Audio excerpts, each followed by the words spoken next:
Brewster's law. For that, the aim of the experiment is to study the polarization of light by simple reflection. So the apparatus required are diode laser, then photo detector, graduation disc fitted to a box, then glass lamp, convex lens, and a stand. So going into the theory part, consider an unpolarized light incident on a transparent surface. When light travels from one medium to another with a different refractive index n, some of the light is reflected from the surface of the denser material.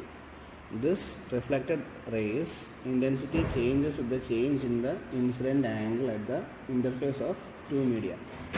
Sir David Brewster in 1892 found that at one specific angle of incidence of light, only perpendicular vibrations of electric field vectors are reflected, whereas parallel vibrations are restricted or polarized.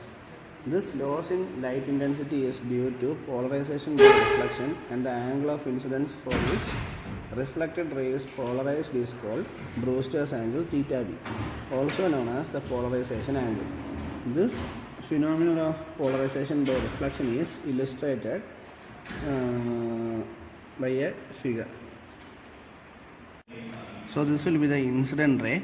After the incident ray strikes the glass surface, it will make an angle theta I with the normal, and the reflected ray will make an angle theta b with the normal. So the incident ray will be one part of the incident ray will be going into the refracted ray, and one part will be going as reflected ray.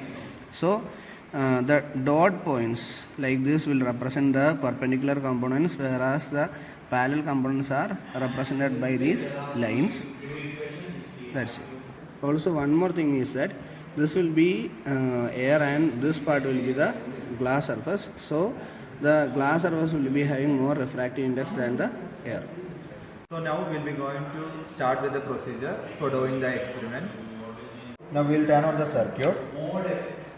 So first of all, we have to do the initial adjustment. The laser reflector should collide on the diode laser. So after initial adjustment, we have to keep it in 10 degree. We have to adjust the photo detector such a way that the reflection should fall inside.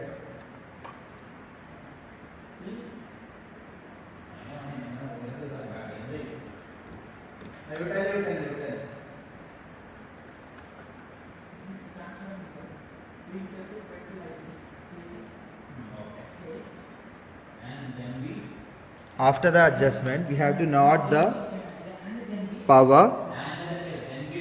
Later, again, for the next value, we have to keep the angle at 20 degree, and again we have to adjust the photo detector, and again calculate the power and do for concordant values.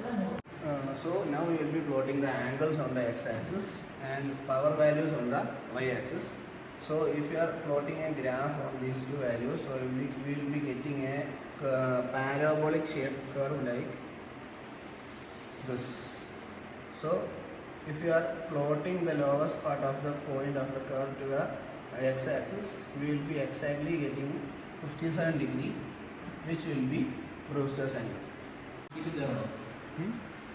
Okay, so to find the refractive index,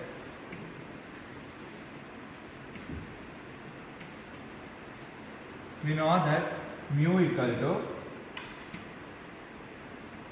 tan theta b.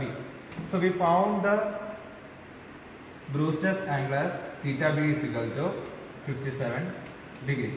So substituting the value, mu equal to tan 57, which is equal to 1.539.